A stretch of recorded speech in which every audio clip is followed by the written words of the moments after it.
pada poin keduanya, kita tidak bisa menjalankan syariat ini ya, melainkan dengan cara yang diajarkan oleh beliau sallallahu alaihi wasallam. Pertama, karena beliau adalah perantara antara diri kita dengan Allah. Kemudian kita tidak bisa menjalankan syariat ini kecuali dengan cara yang beliau ajarkan.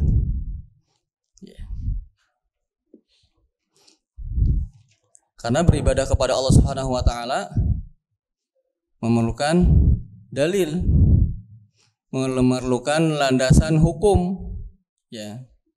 Dan salah satu landasan hukumnya adalah sunnah Nabi kita Muhammad sallallahu alaihi wasallam. Oleh karenanya, karena kita tidak bisa beribadah kepada Allah melainkan dengan caranya Rasulullah sallallahu alaihi wasallam, maka jamaah yang dirahmati Allah Subhanahu wa taala, diperlukan kita mengenal beliau sallallahu alaihi wasallam. Ya. Kemudian juga kenapa mengenal Nabi kita Muhammad sallallahu alaihi wasallam begitu penting? Ya. Oleh karenanya Syekh rahimahullah memasukkannya dalam salah satu pokok landasan agama kita.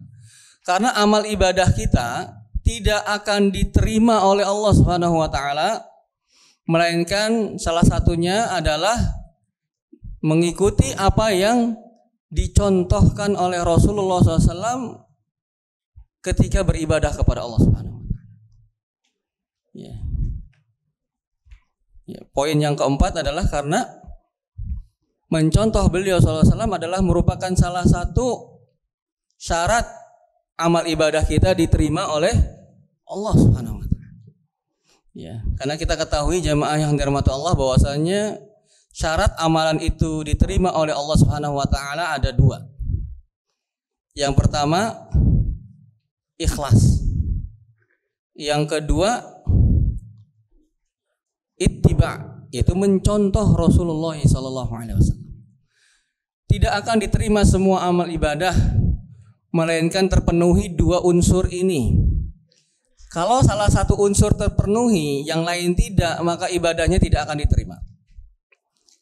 Misalnya seorang ikhlas beribadahnya kepada Allah, tetapi dengan cara yang tidak diajarkan oleh Rasulullah SAW, maka ibadahnya tidak diterima. Walaupun ikhlasnya mentok 100%. Sebaliknya, ibadah seseorang itu persis misalnya ya, presisi seperti yang dilakukan oleh Rasulullah SAW. Dari A sampai Z persis. Tetapi tidak ikhlas juga tidak diterima. Jadi ada dua poin yang perlu kita perhatikan agar semua amal ibadah kita diterima. Yang pertama adalah ikhlas, dan yang kedua mencontoh Rasulullah sallallahu alaihi wasallam. Oleh karenanya dalam firman Allah Subhanahu wa taala surat Al-Mulk ya, alladzi, ayat keduanya ya, alladzi khalaqal mauta wal hayata liyabluwakum ayyukum ahsanu amala. Dialah Allah yang menciptakan kematian dan kehidupan ya, agar Allah Subhanahu wa taala menguji kalian siapakah yang paling baik amalannya. Tidak dikatakan dalam ayat tersebut aktsaru amala, yang paling banyak, tidak. Tapi yang dikatakan adalah ahsan, yang paling baik.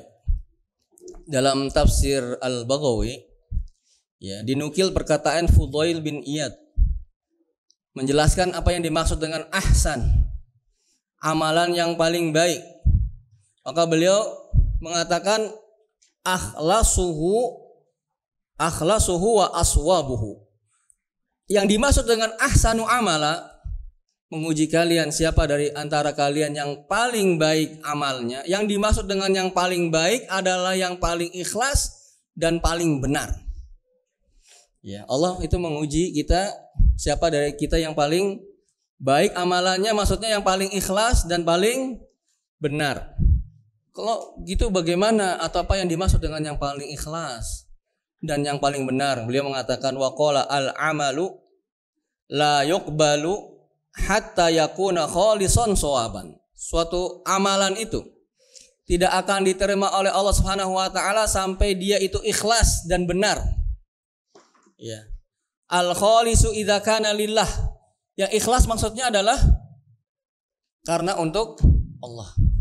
Itu amalan yang ikhlas. Dia tujukan untuk Allah. Dia lakukan motivasinya karena Allah. Itu yang ikhlas. Kemudian apa yang dimaksud dengan yang paling benar? Was-shawab, dan yang benar beliau mengatakan idza kana ala sunnah. Kalau amalan itu sesuai dengan sunnah. Maka yang dimaksud sunnah ini, jamaah yang dirahmati Allah Subhanahu wa taala, makna sunnah itu banyak maknanya ya.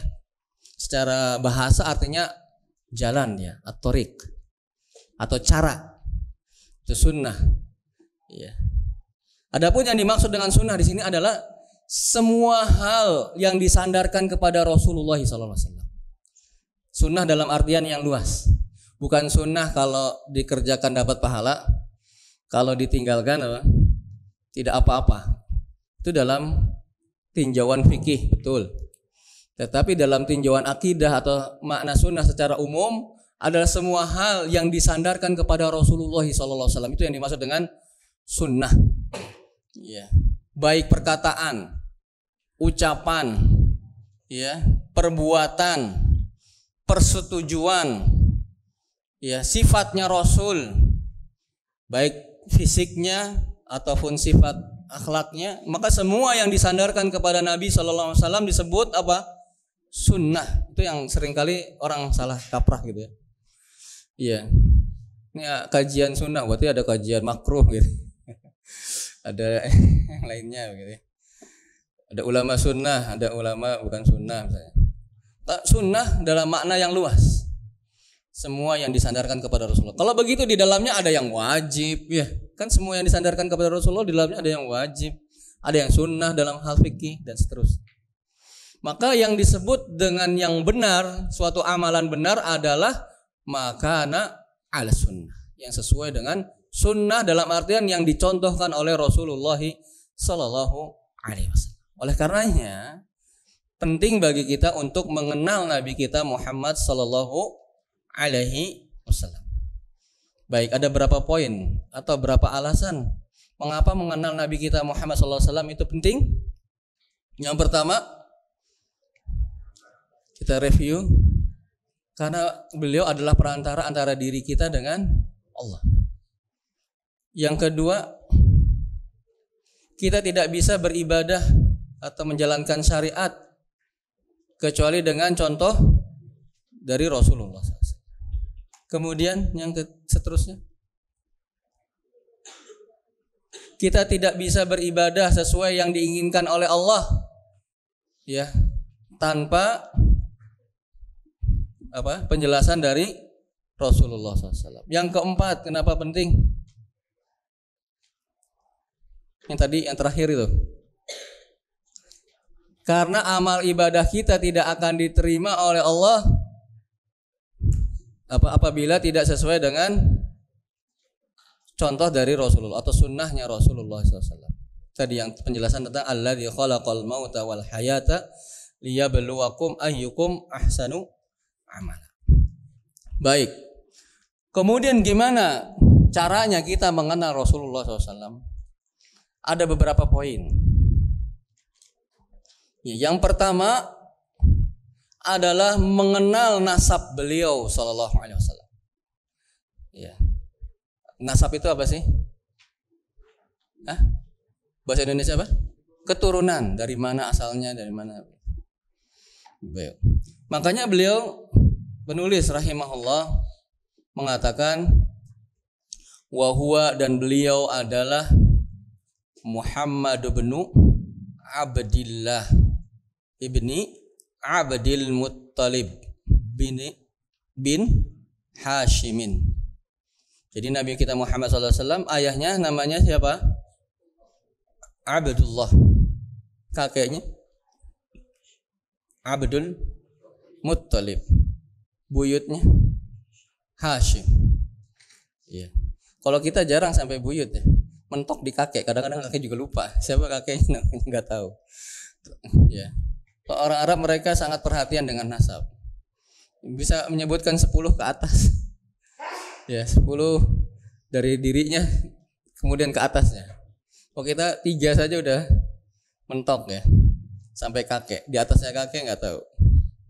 Ya, maka beliau Nabi kita Muhammad SAW adalah ya putranya Abdullah. Kakeknya Abdul Muttalib dan buyutnya adalah Hashim.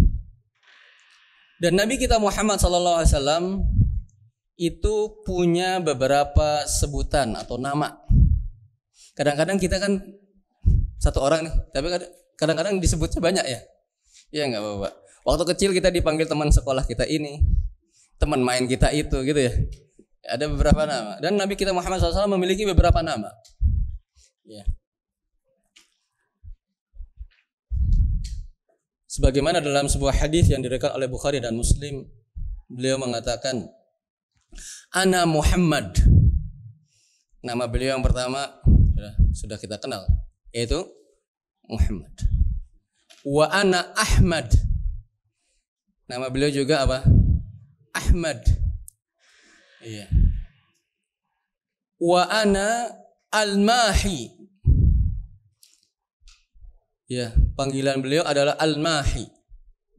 Al-Mahi artinya sang penghapus. Sang penghapus maksudnya apa? Alladzi yamhi bi al-kufra. Yang dengan sebabku aku menghapus kekufuran. Maka beliau disebut dengan Al-Mahi. Yang atau sang penghapus. Ya. Wa anal hashir. Nama beliau juga apa? Al-Hashir. Hashir apa? Hashir. Pengumpul. Ya, akan berkumpul nanti di hari kiamat manusia itu ya pada beliau sallallahu alaihi wasallam. Pada syafatul uzma ya, mencari-cari Rasulullah sallallahu alaihi wasallam. Kemudian juga anak al-aqib. Al-aqib artinya yang terakhir. Maksudnya apa yang terakhir? Kan nggak ada. Kita ada setelah beliau SAW. Maksudnya apa? Laisa ba'dahu nabi, yang tidak ada setelah beliau lagi nabi. Makanya beliau disebut dengan Al-Aqib. Ya. Baik. Berarti ada beberapa nama Nabi kita Muhammad SAW atau panggilan atau sebutan. Muhammad yang pertama, yang kedua Ahmad, yang ketiga Al-Mahi, yang keempat Hashir, yang kemudian selanjutnya Al-Aqib. Ya. Muhammadun itu artinya yang dipuji ya. Kalau kita belajar bahasa Arab, yang sangat dipuji, yang sering dipuji melebihi yang lainnya. Itu secara bahasa arti nama Muhammadun, dari Hamida Yahmadu ya asal katanya ya. Kemudian Muhammadun, orang yang sering, orang yang banyak dipuji. Kan Nabi kita Muhammad sallallahu alaihi wasallam. Kemudian beliau mengatakan rahimahullah, wa Hashimun min Quraisy. Dan Hashim, Bani Hashim itu adalah dari Quraisy, dari suku besarnya adalah Quraisy.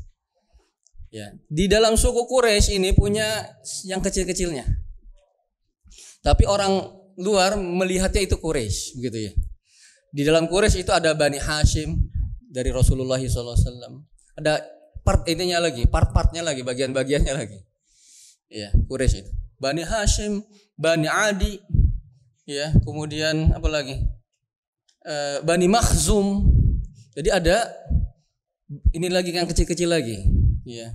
Nah, Nabi kita Muhammad SAW itu dari Bani Hashim dan suku besarnya Bani Hashim adalah Quraisy, ya.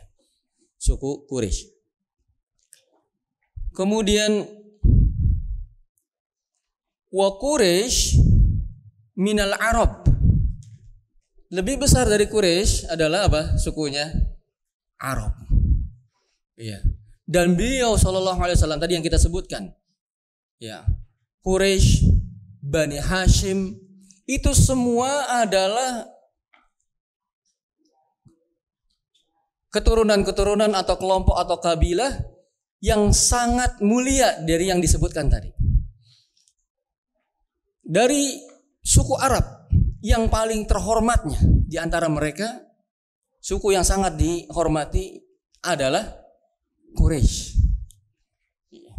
Makanya bahasa Quraisy itu dipahami oleh suku-suku yang lain. Karena ada namanya lahjah ya. Lahjah itu apa? Dialek. Iya. Kadang-kadang kita satu suku tapi punya beberapa dialek kan gitu ya. Misalnya suku Jawa kan ada ngapak gitu ya. Ada apa lagi? Ada yang kromo inggilnya, ada yang apa lagi ya? Ada yang panturanya kan gitu ya. Ya. Nah, demikian halnya Quraisy. Bahasa Quraisy, bahasa Arab itu dipahami oleh bahasa yang lain. Ya. Karena dia sangat dihormati. Ya, diagungkan suku tersebut sehingga orang paham, sering berinteraksi dengannya. Nah, Nabi kita Muhammad SAW itu pilihan dari pilihan. Yang dari Arab itu Quraisynya, dari Quraisy yang dihormati adalah dari Bani Hashim. Berarti keturunan beliau atau beliau Shallallahu Alaihi Wasallam adalah keturunan dari yang paling spesial dari yang spesial. Benar-benar luar biasa nasabnya. Ya, sangat terhormat kedudukannya di masyarakat. Dari nasabnya sangat dihormati. Ya. Oleh karenanya dalam sebuah hadis yang diriwayatkan oleh Imam Muslim, Rasulullah pernah bersabda, "Innallaha astafa Kinanah min waladi Ismail." Sungguhnya Allah memilih ya Kinanah dari anak-anak Nabi Ismail yang utamanya. Wastafa Quraisyan min Kinanah, dan Allah memilih Quraisy dari Kinanah tersebut. Wastafa min Quraisy Bani Hashim, dan Allah memilih untuk memuliakan di antara yang lainnya yang dimuliakan dari Quraisy itu Bani Hashim yang sangat mulianya. Tadi mulia sampai Bani Hashim. Wastafani min Bani Hashim, dan Allah itu memilih aku dari di antara Bani Hashim. Berarti beliau sangat mulia sekali. Dari Bani Hashim yang terhormat, beliau yang sangat dimuliakan. Bahkan tatkala beliau berdakwah, orang-orang yang belum masuk Islam tatkala itu dari Bani Hashim tetap membela beliau. Ya, saking saking mulia dan terhormatnya kedudukan beliau. Walaupun beda keyakinan, tapi karena Bani Hashim, ya, kemudian beliau berdakwah dan dihalangi oleh yang lainnya, maka mereka mendukung Rasulullah SAW dari Bani Hashim. Karena seorang terhormat. Jadi orang yang sangat terhormat di antara lingkaran-lingkaran yang lebih besarnya yang lebih terhormat lagi. Seorang yang benar-benar pilihan. Ya. Oleh karenanya jamaah yang dirahmati Allah Subhanahu wa taala, pengakuan jujur dari pihak-pihak yang berseberangan dengan beliau terhadap nasabnya beliau sallallahu alaihi wasallam diakui bahwasanya beliau orang yang terhormat. Dalam yang hadis yang panjang tentang menceritakan Abu Sufyan ya. Abu Sufyan tatkala mendatangi Kaisar Romawi. Kan sampai itu suratnya Nabi kita Muhammad SAW ke Romawi untuk berdakwah. Kemudian Abu Sufyan pernah datang ke Rom bertemu dengan kaisarnya. Maka Abu Sufyan mengatakan kepada Heraklius, yaitu kaisarnya Romawi, ditanya kaifa nasabuhu fikum, ketika sampaikan suratnya beliau ke Romawi itu. Ini ada orang Quraisy, ditanya oleh sang kaisar tersebut kepada orang Quraisy tersebut. Ini ada orang yang ngirim surat ke saya kayaknya dari Quraisy. Nah, ini ada dari Quraisy kamu. Kaifa nasabuhu fikum? Bagaimana nasabnya yang memberi saya surat ini? Bagaimana dia kedudukannya di antara kalian? Ditanya sama Heraklius ke Abu Sufyan. Qala, maka Abu Sufyan ketika itu ya berseberangan dengan Nabi sallallahu alaihi wasallam. Huwa fina dzu nasabin. Beliau adalah orang yang memiliki nasab yang baik. Nasab yang mulia, diakui sendiri. Nabi Muhammad SAW itu nasabnya memang luar biasa mulia. Qala maka Heraklius mengatakan kepada Abu Sufyan, "Wa kadzalika rusul." Memang begitu para rasul katanya.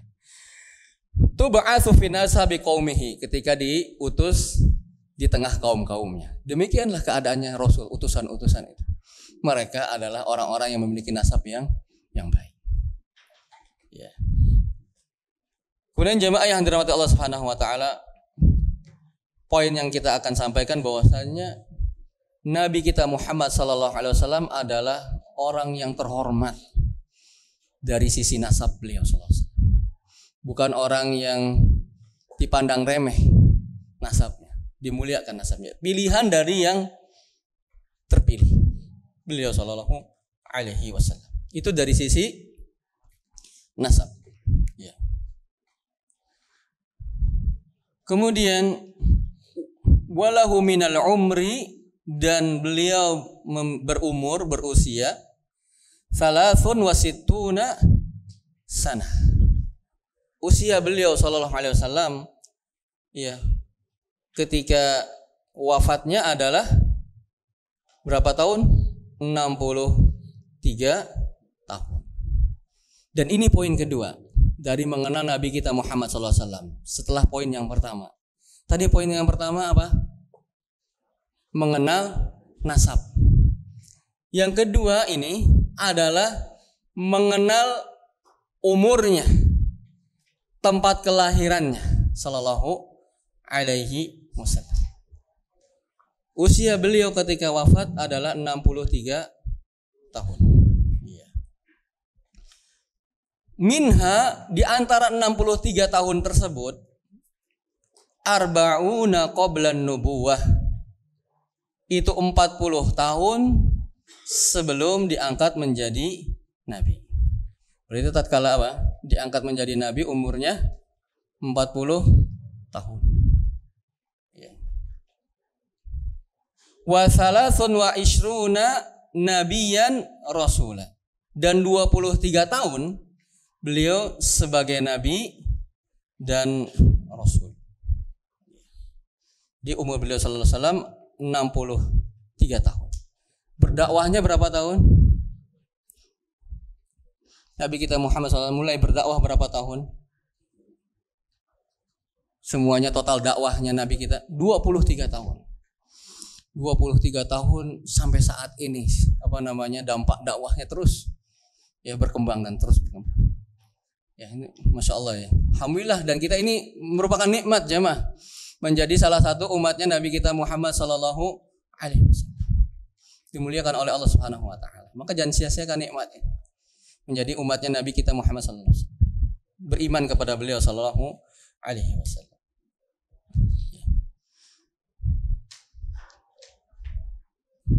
Kemudian tadi 23 tahun sebagai nabi dan rasul. Maka ini termasuk poin yang ketiga dari mengenal Nabi kita Muhammad sallallahu alaihi wasallam. Itu mengenal kenabian beliau sallallahu alaihi wasallam. Dia pertama mengenal nasab, yang kedua mengenal apa? Umurnya, yang ketiga mengenal kehidupan kenabian beliau sallallahu alaihi wasallam. Nubbi'a bi Iqra, beliau diangkat menjadi nabi dengan surat apa? Al-Alaq, Iqra. Iqra bismi rabbikal ladzi khalaq. Wa ursila bil mudaththir, dan diangkat menjadi rasul dengan turun ayat atau dengan turunnya surat Al-Muddathir. Ya.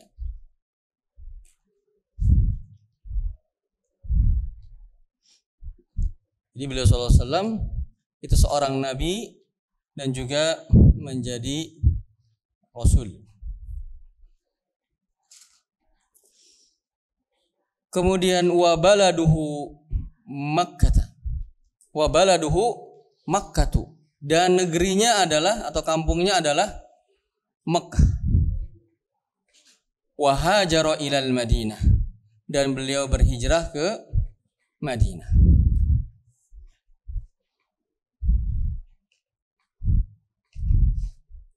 Tadi sudah berapa poin mengenal Nabi kita Muhammad SAW?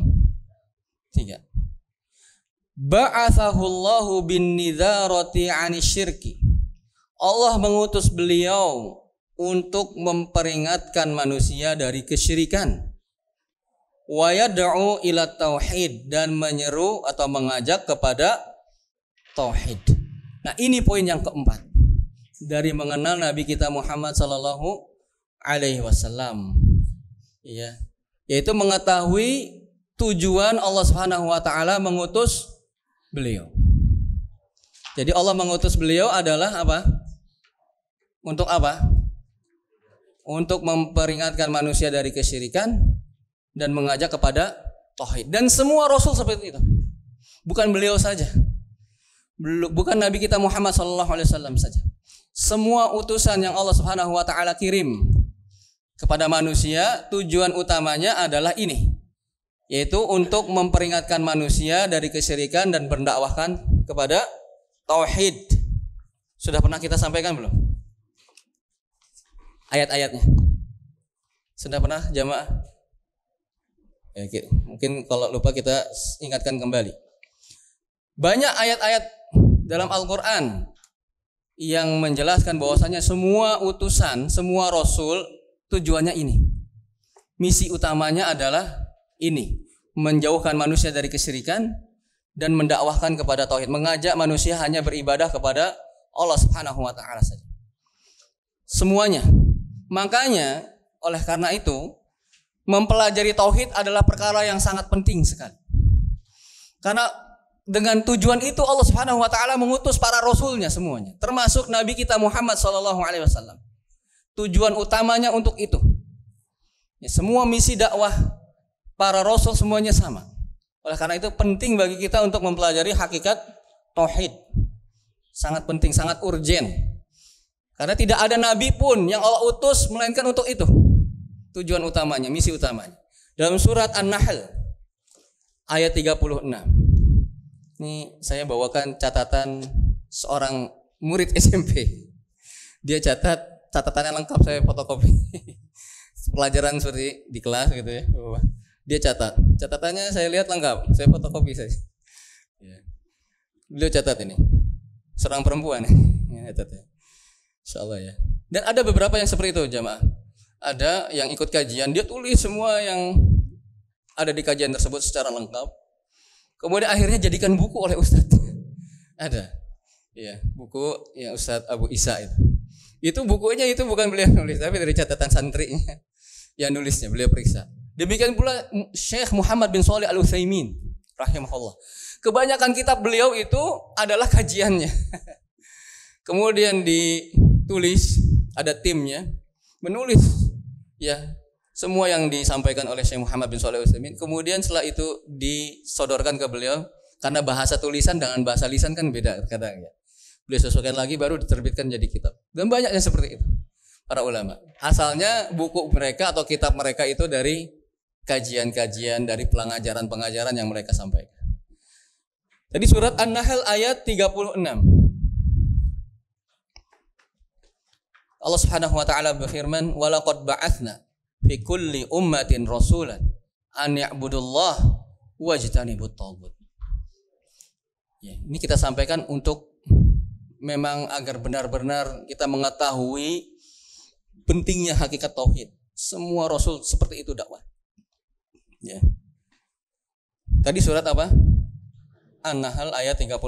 Dan walaqad, dan sungguh ba'atsna, aku telah utus fi kulli ummah, pada setiap umat itu rasul.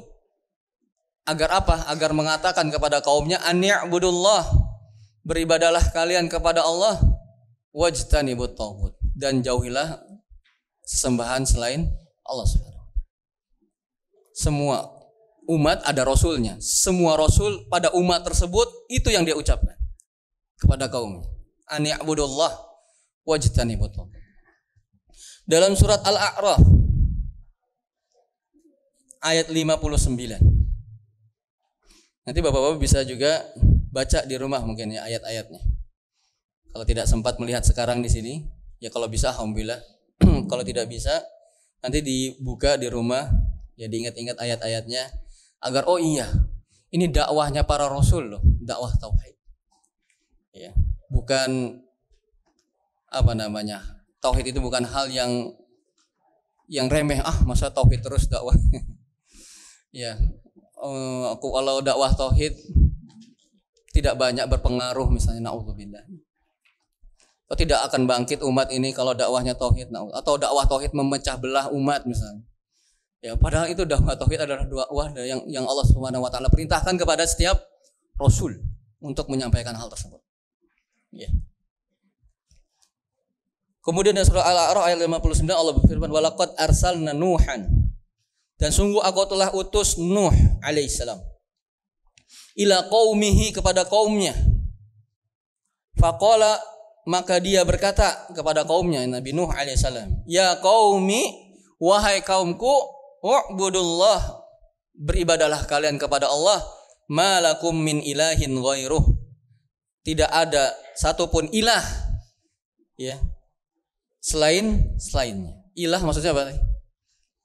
Sembahan yang diibadahi. Tidak ada satupun yang diibadahi dengan benar melainkan hanya Allah. Ini perkataan siapa? Nabi siapa? Nabi Musa apa Nabi Harun? Nabi Nuh. Walaqad arsalna Nuhan. Dan sungguh aku telah utus Nuh. Kemudian dalam surat yang sama, ayat 65-nya. Redaksinya sama lagi. Wa ila adin, dan kepada kaum Ad. Diutus siapa? Ke kaum Ad. Akhahum Huda. Aku utus saudara mereka, yaitu dari mereka sendiri, dari kaum Ad sendiri, yaitu Nabi Hud. Kemudian mengatakan apa? Ya qaumi, sama redaksinya. Ya qaumi ibudullah ma lakum min ilahin ghairuh, sama juga. Kepada Nabi Hud, wahai kaumku, suruh mengatakan kepada kaumnya, beribadahlah kalian hanya kepada Allah dan jangan beribadah kepada sembahan selain Allah. Insyaallah ya. Kalau kita diutus kepada suatu kaum atau berada di tengah-tengah orang-orang yang mereka tidak mentauhidkan, kemudian suruh ngomong gitu, gimana coba? Bayang enggak? Wahai manusia, kita dikirim ke Eropa. Wahai manusia, beribadahlah kalian kepada Allah. Subhanallah. Ya begitu beraninya para rasul tersebut.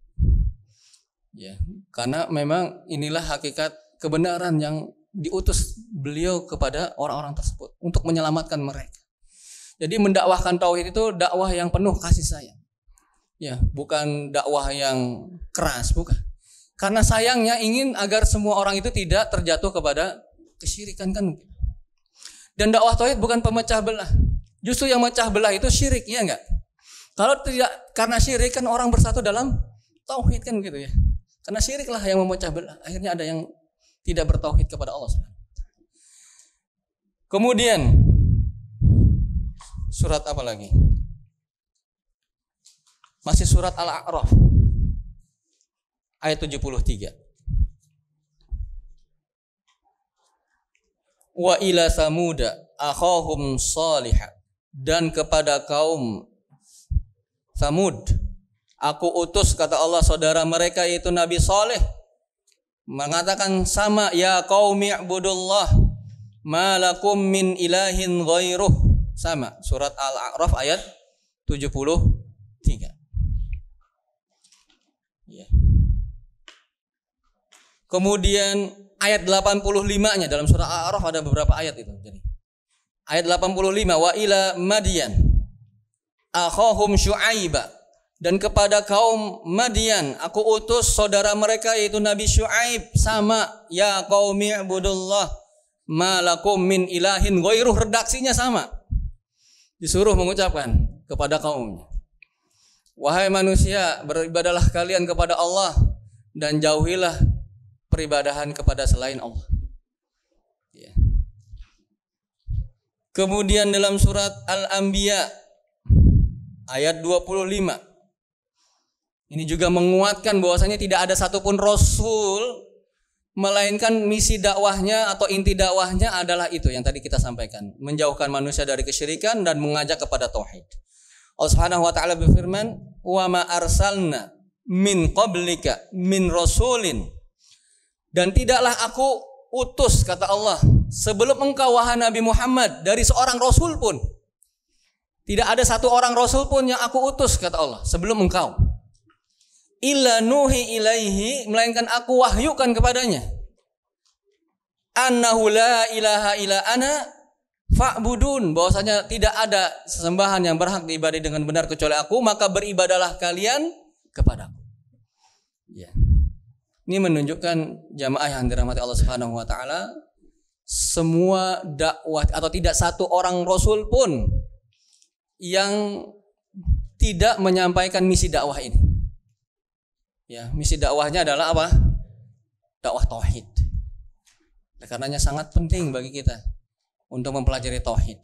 Sangat penting bagi kita untuk mengamalkan tauhid dan mendakwahkan tauhid. Karena inilah hakikat Allah Subhanahu wa taala mengutus para rasulnya dari awal sampai akhir, tujuannya ini. Baik. Wadalilu, kita lanjutkan. Wadalilu, dan dalilnya. Qauluhu ta'ala, firman Allah yang maha tinggi, ya ayyuhal muddaththir, wahai orang yang berselimut. Ya. Kenapa berselimut? Apakah kedinginan? Kalau orang berselimut kenapa? Dingin. Tapi kenapa beliau? Ini ayat ini ditujukan kepada Nabi kita Muhammad SAW. Ya ayyuhal muddaththir, wahai orang yang berselimut. Kenapa berselimut? Lagi tidur? Karena kenapa? Karena takut. Sebab takutnya apa?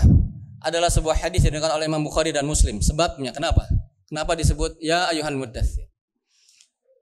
Rasulullah pernah berkisah tentang kenapa beliau sampai segitu. Fa bainama ana amshi, hadisnya sahih Bukhari Muslim.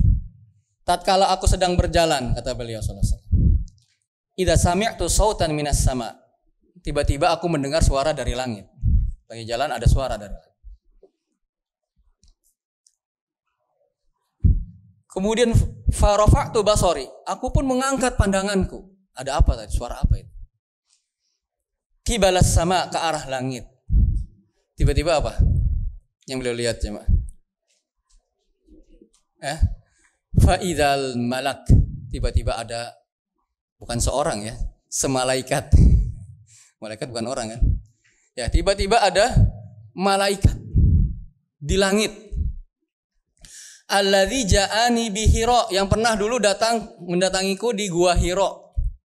Ya, didatangi oleh siapa? Malaikat Jibril. Ya.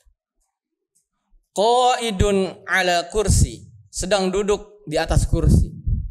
Bainas sama'i wal ard, di antara langit dan bumi. Ya. Melihat malaikat Jibril, ya, yang demikian besarnya, yang memiliki berapa sayap malaikat Jibril?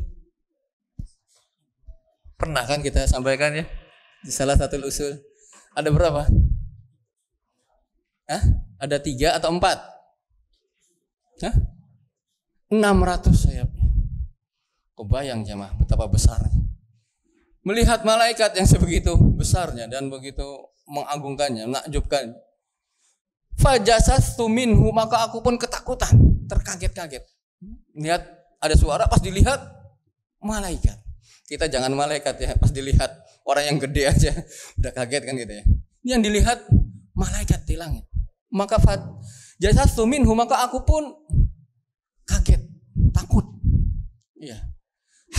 Takutnya bagaimana? Hatta hawaitu ilal ard, sampai aku tersungkur ke atas tanah.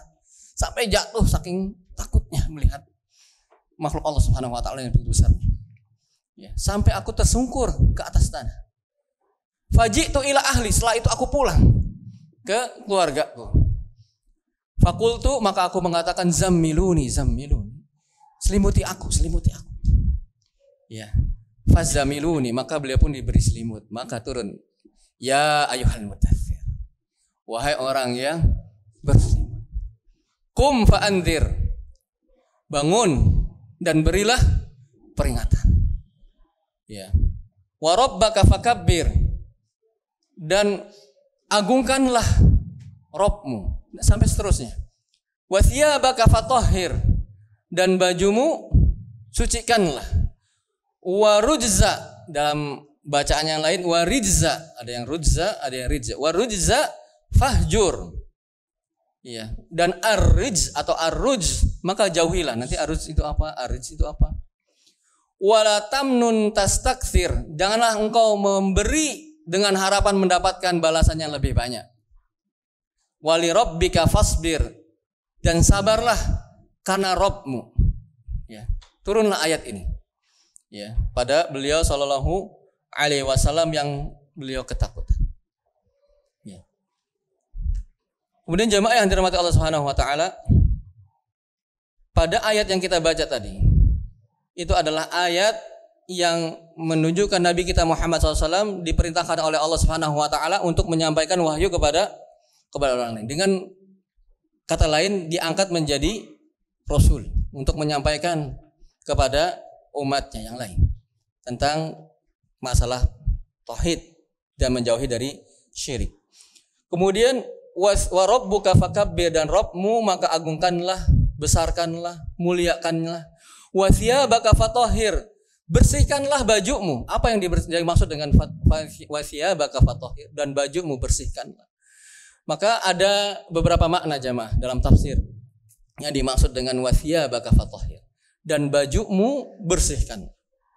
Di antara tafsir dari ayat tersebut adalah sebagaimana yang dikatakan Syekh, wa thiyabaka fatahhir ay tahhir a'malaka 'anis syirk, yaitu sucikanlah amalanmu dari kesyirikan.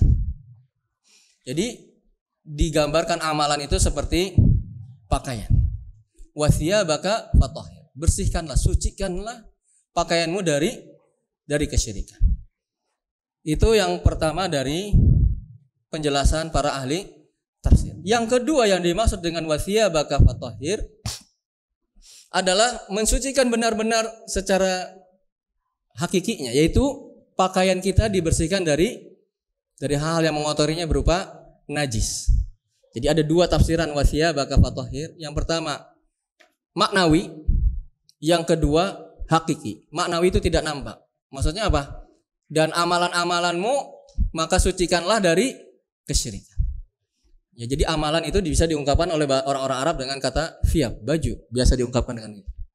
Wa thiyabaka fatahhir, dan amalan-amalanmu maka sucikanlah dia, bersihkanlah dia dari kesyirikan.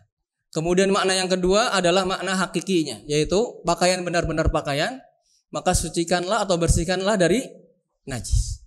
Maka apa yang dimaksud dengan ayat ini? Dua-duanya yang dibersihkan, baik yang maknawi dan juga hal yang hakiki. Amalan kita bersihkan dari kesyirikan, dan pakaian kita juga kita bersihkan dari najis.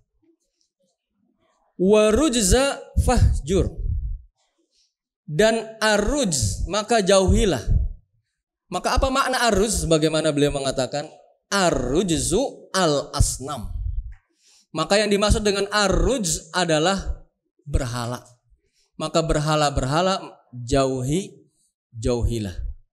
Dan makna yang kedua dari arrujz atau bacaan dengan arrijz, yang disebut arrijz adalah semua dosa. Maka dosa-dosa jauhilah. Wa rujza, atau dalam qiraah yang lain wa rijza fahjur.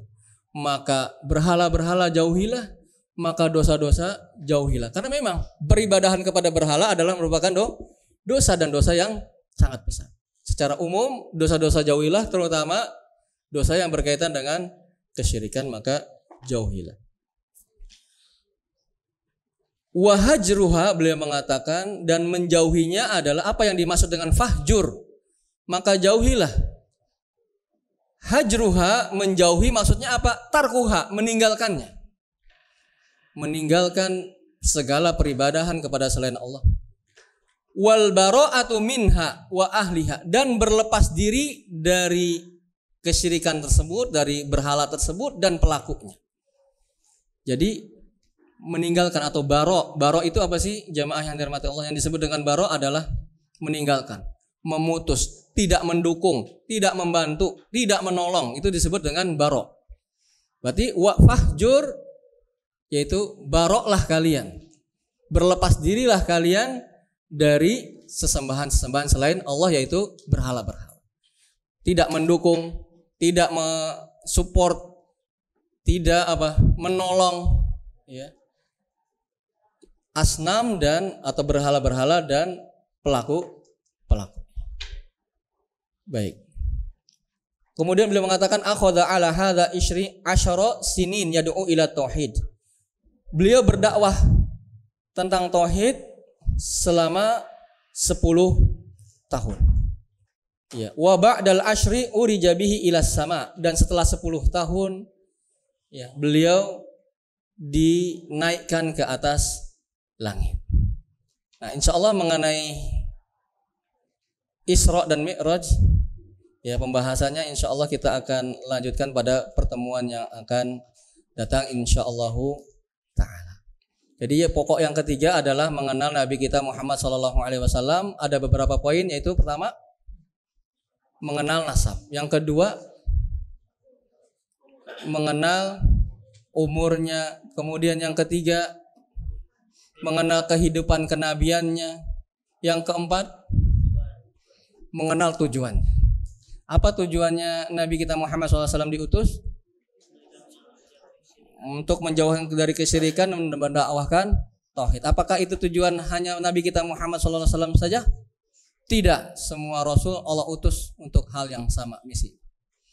Demikian. Allahu a'lam bishawab. Kita berada di penghujung nih, alhamdulillah nih jamaah.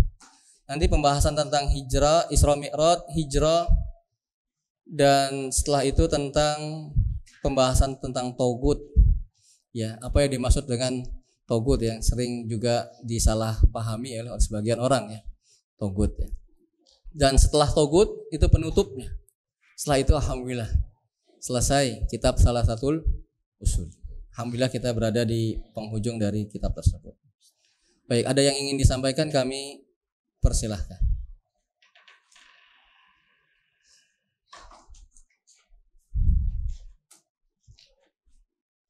Ada yang ingin disampaikan?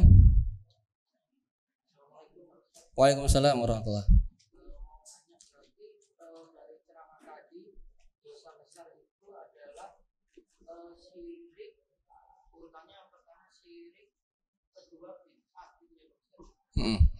Terus?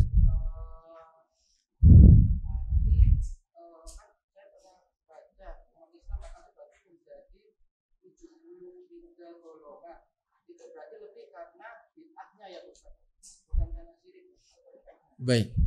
Yang pertama, dosa besar adalah syirik, dan betul itu. Dosa yang paling besar adalah syirik, karena Rasulullah pernah bersabda tentang ditanya tentang dosa-dosa besar.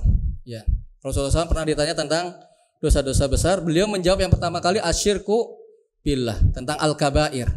Dosa-dosa besar yang pertama adalah mensekutukan Allah Subhanahu wa taala. Kemudian dosa syirik juga selain dosa yang besar adalah dosa yang tidak diampuni oleh Allah Subhanahu wa taala apabila belum bertobat pelakunya. Termasuk innallaha la yaghfiru an yushraka bihi wa yaghfiru ma duna dzalika liman yasha. Sungguhnya Allah tidak mengampuni dosa syirik dan mengampuni dosa yang di bawah syirik bagi siapa yang Allah kehendaki. Dari ayat ini, ya, maka dosa yang paling besar adalah dosa syirik, dan itu tidak diampuni oleh Allah apabila pelakunya belum bertaubat sebelum meninggalnya. Kalau dosa yang lain, itu menunjukkan dosa yang lain di bawah syirik adalah dosa-dosa yang selainnya. Selain syirik itu di bawah syirik. Wa yaghfiru ma duna dzalika. Dan itu mendapatkan kemungkinannya ampunan dari Allah Subhanahu wa taala. Dan Allah wa yaghfiru ma duna dzalika. Dan Allah mengampuni dosa di bawah itu, di bawah syirik, bagi siapa yang Allah Subhanahu wa taala kehendaki. Jadi dosa yang paling agung, yang paling besar adalah mensekutukan Allah Subhanahu wa taala. Kemudian dosa-dosa lain itu di bawah syirik. Ya. Kemudian apakah Bid'ah itu dosa di bawah atau nomor 2-nya. Jadi kalau kita urut, dosa pertama ya adalah kesyirikan. Dosa yang kedua dan seterusnya Allahu a'lam, saya tidak tahu ya. Kalau kita peringkatkan sampai berapa peringkat, misalnya 10 dosa pertama misalnya, Allahu a'lam. Tapi yang jelas yang pasti adalah dosa yang paling peringkat awal adalah tentang kesyirikan. Kemudian mengenai bid'ah. Bid'ah ini juga dosa besar yang sulit kecuali mendapatkan hidayah dari Allah Subhanahu wa taala, pelakunya itu untuk bisa kembali sulit kecuali mendapatkan hidayah. Kenapa dosa besar? Karena dia berkaitan dengan poin syahadat nomor 2. Asyhadu alla ilaha illallah wa asyhadu anna Muhammadan Rasulullah. Makna Muhammadar Rasulullah adalah tasdiqu fima amar, kan gitu ya. Yang kita pernah sampaikan itu. Makna apa? Syahadat Muhammadar Rasulullah adalah ya, tasdiqu fima amar, membenarkan semua yang apa beliau tasdiqu fima akhbar, membenarkan semua apa yang beliau kabarkan. Wa ta'atuhu fima amar, mentaati semua yang beliau perintahkan. Terus yang poin terakhirnya wa an la yu'badallah illa bima syarat, dan tidak Allah diibadahi melainkan karena dengan cara atau dengan syariat dari Rasulullah SAW. Itu dosa besar karena berkaitan dengan syahadat yang poin kedua.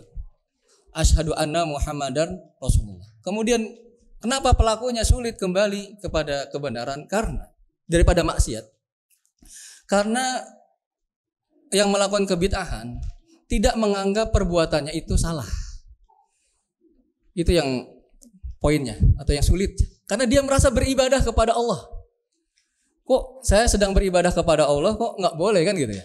Maka sulit. Kalau kemaksiatan, orang tahu, oh saya sedang, emang yang saya perbuat ini adalah maksiat, tidak boleh gitu ya. Dan dia masih kemungkinan besarnya bisa untuk kembali kepada kebenaran. Tapi kalau kebid'ahan itu sulit, kecuali yang diberikan hidayah oleh Allah Subhanahu wa taala, karena dia tidak merasa dia salah. Justru merasa dia sedang beribadah kepada Allah Subhanahu wa taala. Itu terang permasalahan dosa bid'ah. Jadi yang pertama adalah kesyirikan, kemudian dosa-dosa besar yang lainnya, diantaranya adalah kebid'ahan, dan sulit seorang yang melakukan kebid'ahan itu kalau tidak mendapatkan hidayah dari Allah untuk bisa kembali kepada kebenaran, karena dia tidak merasa salah, karena sedang merasa beribadah kepada Allah Subhanahu wa taala. Kemudian ya, tadi yang hadis tentang perpecahan umat. Ibn bin Sariyah, sataftariqu ummati, akan berpecah kata Nabi SAW, umatku ini kepada salasin wa sab'ina firqatan, kepada 73 golongan. Dan itu real ya, bahwasanya umat Islam itu memang banyak bermacam-macam versinya, kan gitu ya, kalau kita saksikan. Tapi Rasulullah SAW memberikan solusinya. Ketika ada permasalahan seperti itu, ya diberikan solusinya. Illa wahidah, hanya satu saja yang tidak. Ya semuanya itu terancam neraka, satu saja yang tidak. Siapakah itu? Tidak. Ada beberapa riwayat. Pertama al-jamaah. Al-jamaah. Yang kedua riwayat yang lain ma'ana alaihil yaum wa ashabi. Orang-orang yang pada hari ini seperti aku dan para sahabatku berada pada hari ini. Orang-orang yang mereka seperti berada aku dan pada sahabatku pada hari ini. Artinya orang-orang yang mengikuti dan mencontoh Rasulullah SAW dan para sahabat. Disebut al-jamaah. Al-jamaah kenapa? Disebut jamaah banyak. Padahal kalau kita realitasnya kita lihat, bisa jadi kelompok itu sedikit, ya enggak? Tidak banyak. Kalau ditinjau dari permasanya memang tidak banyak. Tetapi kalau kita gabungkan dari ulama-ulama sebelumnya, ulama-ulama salaf dan para sahabat dan Nabi SAW, maka itulah jamaah. Jadi perkataan Ibnu Mas'ud tentang al-jamaah itu ma wafaqal haq wa in kunta wahdak. Jamaah adalah yang selaras dengan kebenaran walaupun engkau cuman satu orang. Itu jamaah. Pada hakikatnya satu orang kita pada saat ini. Tapi kalau mau dijumlah dengan masa-masa sebelumnya, maka kita berjamaah itu. Jamaah orang-orang yang berada di atas kebenaran dari kaum salaf dan para sahabat Nabi SAW. 73 golongan. Kemudian yang selamat adalah satu yang disebut dengan al-firqah an-najiyah atau at-taifah al-mansurah. Firqah najiyah itu kelompok yang selamat, kelompok yang ditolong, yang yaitu mereka adalah ma'ana alaihil yauma wa ashabi. Apa-apa yang aku dan para sahabatku pada hari ini berada di atas. Maka orang-orang yang mencontoh beliau sallallahu alaihi wasallam dan para sahabatnya itu yang dimasukkan dalam satu golongan yang diantara kelompok-kelompok lain yang diancam oleh Allah Subhanahu wa taala untuk masuk ke dalam neraka. Mereka disebut dengan Taifah al-Mansurah, disebut dengan al-firqah an-najiyah, kelompok yang selamat. Allahu a'lam bishawab. Jadi dulu juga kita saksikan, aduh ini kok gini ya versinya ya gitu ya. Kok beragama ini versinya begitu kan gitu ya, macam-macam ya. Karena memang kenapa? Karena tidak ada standarisasi yang jelas. Kan produk saja ya yang masalah duniawi itu memerlukan standarisasi ya agar bisa diterima produknya kan gitu ya. Ada mungkin SNI-nya gitu kan. Ada apa kisinya, quality control-nya kan gitu ya. Maka dalam beragama harus ada standarnya dong. Ya, karena kapan standar atau apa standar beragama yang benar adalah mencontoh apa-apa yang Nabi kita Muhammad SAW dan para sahabatnya. Itu standarnya. Yang dicontohkan oleh Rasul dan dilakukan oleh para sahabat itu adalah agama. Yang pada hari itu dan pada hari ini. Dan pada hari-hari esok. Itulah agama. Tidak akan berubah. Jadi harus ada standarisasi. Karena kenapa banyak perpecahan tersebut? Karena memiliki standar yang beda dalam memahami agamanya. Ada yang standarnya adalah mimpi. Ya. Jadi misalnya dia dapat tentang ayat terus mimpi, oh maksud ayat itu saya mimpi begini. Ya kalau mimpi buruk ya mimpi serem kan gitu ya. Jadi standarisasinya tidak jelas. Standarisasi mimpi orang beda-beda kan gitu ya. Kemudian standarisasinya adalah misalnya gurunya. Apa yang dikatakan gurunya itulah kebenaran kan gitu ya. Walaupun misalnya gurunya menyelisihi kebenaran. Maka standarnya berbeda-beda. Maka standarisasinya dalam beragama adalah apa-apa yang Nabi kita Muhammad SAW lakukan dan para sahabat. Disebut dengan manhaj salaf. Mengikuti mereka. Yang mengikuti Nabi kita Muhammad SAW dan para sahabat. Allahu a'lam. Semoga bisa menjawab. Baik, kita akhiri dulu jamaah yang dirahmati Allah Subhanahu wa taala. Mudah-mudahan bisa bermanfaat. Ketutup subhanakallahumma bihamdika asyhadu alla ilaha illa anta astaghfiruka wa atubu ilaik. Assalamualaikum warahmatullahi wabarakatuh.